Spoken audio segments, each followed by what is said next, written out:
Hey everybody, welcome to the Author on Wheels podcast. My name is John Wood and I am affectionately known as Author on Wheels. This is a podcast discussing my books, my life, and my fight to survive. Join us as we have some incredible interviews with some incredible authors.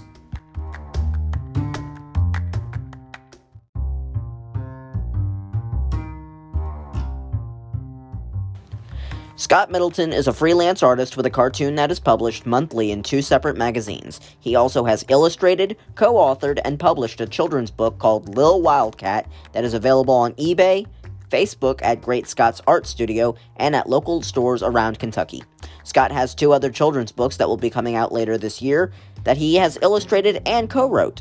When he is not drawing children's books, Scott's passion is drawing caricatures, comics, and cartoons. He also does freelance artwork for athletes, entertainers, musicians, and logos for businesses and podcasts. Join us as we talk with Scott Middleton. Everybody, welcome to the Author on Wheels podcast. We are back today with another interesting interview with Scott Middleton. And a little bit about Scott. He is a freelance artist with a cartoon that is published monthly in 2 separate magazines. He also has illustrated, co-authored, and published a children's book called Lil Wildcat that is available on eBay and Facebook at Great Scott's Art Studio and at local stores around Kentucky. He has 2 other children's books that will be coming out later this year that he has illustrated and co-wrote. When he's not drawing children's books, Scott's passion is drawing caricatures, comics, and cartoons. He also does freelance artwork for athletes, entertainers, musicians, and logos for businesses and podcasts. Scott, welcome to the Author on Wheels podcast, my friend. How are you? Fantastic, John. I'm thrilled to be here. Well, we're glad to have you here, my friend. We're just going to go ahead and go straight into it. Sure. Why don't you go ahead and start a little bit by telling us about yourself, including your book titles, what led you to writing? I'm as an ordained minister. I'm always writing and jotting ideas down for sermons. Sermons use a lot of analogies, a lot of visual storytelling with words. So the writing of actual children's stories and comics just kind of comes naturally, I guess, because I've been doing it for so long, for well over 20 years now.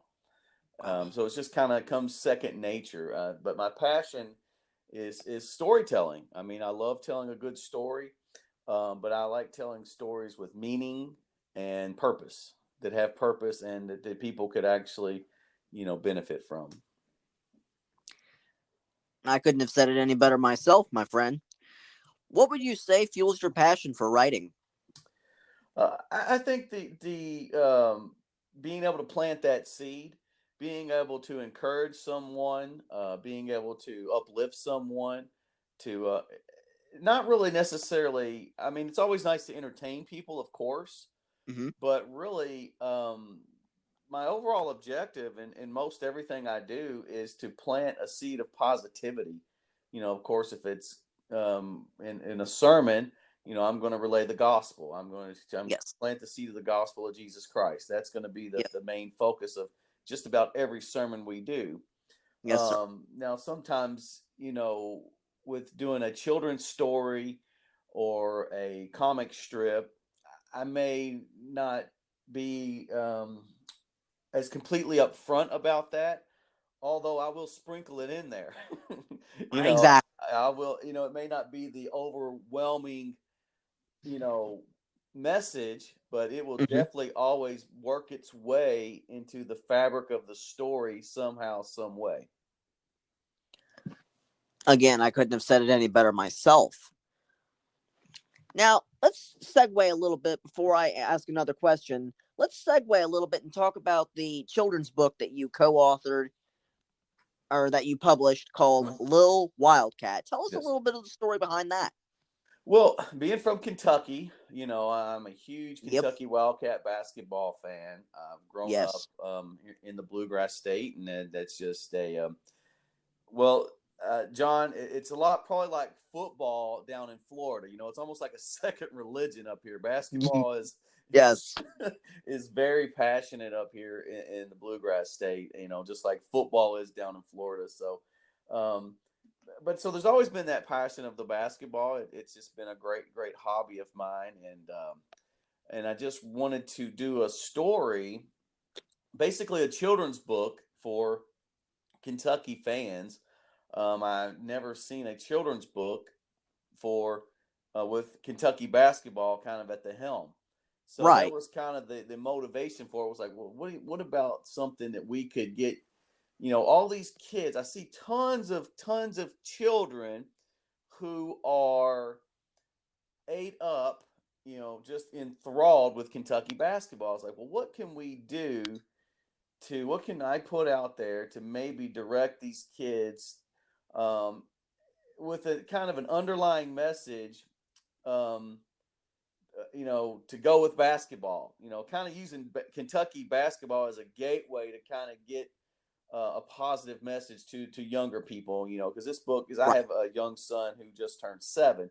So it really was Okay. more, he was kind of the inspiration for it all. It's like, what, because, through the years, the kids start out really young loving basketball around here. And I said, well, what can we do to get it to where they're not necessarily worshiping basketball, but maybe get them to understand that basketball is just kind of a part of life and not necessarily the meaning of life. So that Exactly. was the general idea of Little Wildcat. Now, in the first book, we don't really cover that. The first book is just we've laid the groundwork. Little Hmm. Wildcat is just like most little boys in Kentucky. They want to grow up someday and they want to play for Big Blue Nation. So Little Wildcat himself has that same desire and same passion that thousands and thousands of little boys in this state have. So he's very Yes. relatable. He's very relatable to children in this area. And he goes through some ups and downs, some trials, tribulations, and the Yes. overall theme of the first book is never give up. To pursue your passion, your dream, no matter what obstacle comes your way. His obstacle happens to be his height disadvantage. He's very small, hence the name Little Wildcat. Um, I went a long way around to answer that question, but hopefully you get the gist.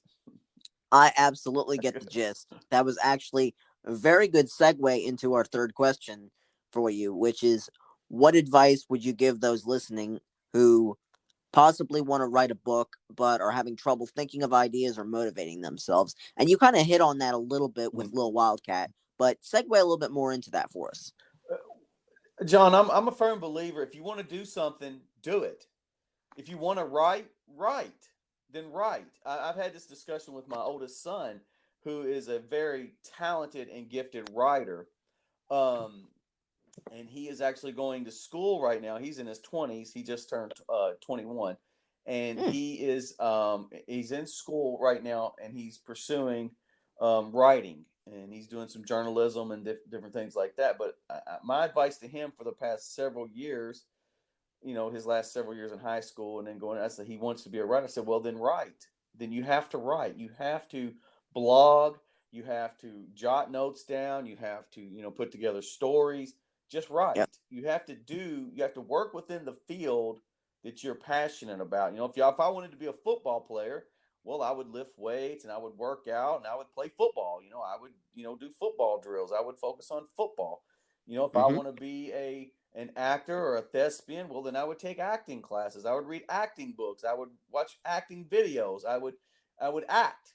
I would play. Yes. You do the thing that you're passionate about, no matter what scale, whether it's on a local scale, whether it's like, so we'll take writing for instance, because that's what we're focused on. I enjoy writing and I enjoy art. I enjoy drawing the pictures and I enjoy writing the stories as well, but I also enjoy, you know, just writing or just drawing or both. So I do both. I write as much as I can. I draw as much as I can, and whether it's for a small publication, whether it's Hmm. for a professional business, whether it's for a Sunday morning Bible study class, whether it's for a men's group, no matter what it is, do it. You have to put yourself out there and you have to work in that field. You have to hone your craft, practice, practice, practice, and get good at it. You have to take feedback, criticism. Sometimes you may get criticism from somebody who's just a total jerk. That's fine. Right. That's fine. That toughens you up. It's okay. You know what? If it hurts your feelings, go home, cry about it, dust yourself off, get back up, start writing again. The only thing that's not acceptable is quitting. Do the field that you love, the passion you love. So my advice to anybody is do it, practice it, just put yourself out there. You know what? And if it's something you're meant to do, you're going to continue to do it. You're going to want to do it. You're going to desire to do it. And as long as Yes. that passion and fire and fuel is still there, I say continue on. But there's nothing wrong in life with starting something, trying something, and go, you know what? I thought I wanted to do that. I did it for a season. I'm done with that. I'm going to close that and go on. That's not what I'm talking about. I'm talking about people Right. have that burning passion. They say, I know I want to write for the rest of my life, or I know I want to do this, or I've always done this. Do it then. Write. Put yourself out there. Blog. You know, put text on Facebook. Put text on Twitter. No matter. And so what if you get negative feedback? So what? Right. You Exactly. have to start somewhere. You have to put yourself out there, and you have to put the practice in, and you have to put the work in. I'm blown away. I'm blown away at that. I'm blown away at that answer. And you like this has only been a short interview so far, and I'm impressed to hear this, and I really want to hear more at some point. Sure. Many times. Now, you just from reading your your bio here and kind of learning a little bit about what you do, Mm-hmm. and it blows my mind that you've not only have you done work for myself, Mm-hmm. you've worked with other people, Sure. and you're a people person, Yes. you know. And the one thing that I want people to know about Scott Middleton is that he is a people person. God put you on this earth to be a people person. It wouldn't have put you in the field that you're in if you weren't a people person. Correct. Yeah. You have to have a passion for your brother and sister. And we're all created in God's image, and so that Yeah, also goes a little step further, especially in today's climate. Is just because somebody doesn't necessarily believe the same thing you believe, or exactly. or fall in the same I don't know, gender, race, whatever the case may be. There's just so many Right. different areas. I don't want to go down too many rabbit trails, but Yeah, it's fine. to me as a Christian, I understand my sinful nature. I understand my fallen state. I understand my glorious Savior and His sacrifice. So Amen. therefore, I see the value that He saw in me. So therefore, it's much easier for me to see the value of each individual on earth, no matter race, color, creed, religion, whatever. That even if we Yes. don't agree, that God still loved that person so much that He died on a cross for them in order for that person to have an opportunity to live in heaven eternally with Jesus. And that, my friend, is powerful. And I think human beings, once we grasp that concept, it washes away all prejudices, racism, Yes. grudges, Come on. haughtiness, anger. It washes that stuff away to where you look at the person, no matter what evil they may be spewing at that time, but you Yes, still sir. can kind of look at that person as a creature of God, a creation of God, and you're like, and you can have pity and you can have concern for that person instead of malice and hate and anger. So you still have the love for that person.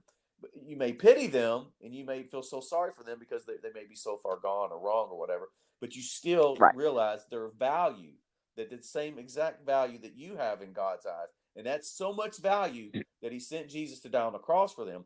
So once you understand that concept, how could you not be a people person? How could you not love other people, your fellow person, your fellow man, your fellow sister, however you want to phrase it? I completely get that. Thank you. You know, I I'm speechless at that. I am you I knew this was going to be a good interview when I asked you to help, or when I asked you to come on, Sure. because your background is so good, and I knew you had, from talking to your cousin, I've known that you have a heart for people and a heart for what you do, and that's exactly why I connected with you. Awesome. And Yeah. and that actually segues into kind of our ending of this episode, but the big announcement that obviously you know about, but I'm going to make it known on this podcast. Our guest today, Mr. Scott Middleton, is not only the one of the best artists, in my opinion, when it comes to books and other designs, but he is also the official artist for the Wandering Wheels children's book that will be coming out very, very soon. Stay tuned to our Facebook page, Author on Wheels, for more information on that. You can also go to our website, www.authoronwheels.com, for more information on our podcast by clicking on the podcast tab and viewing our podcast schedule. Guys, that's the end of our interview for today. We would like to thank our guest, Mr. Scott Middleton, for joining us on the Author on Wheels podcast. And you can follow us on Facebook. You can also subscribe to our YouTube channel, our Twitter and Instagram, all links to our social media for not only Author on Wheels, but for our guest today. All of those links and information will be in today's episode details. From all of us here at the Author on Wheels podcast, we would like to thank you for tuning in. And before we leave, we would like to remind you that your life is a story, and we are imposing the question of how are you going to write the next chapter? Scott, thank you so much for joining us today, my friend. God bless you. We'll see you soon. My pleasure. Everyone, see you soon.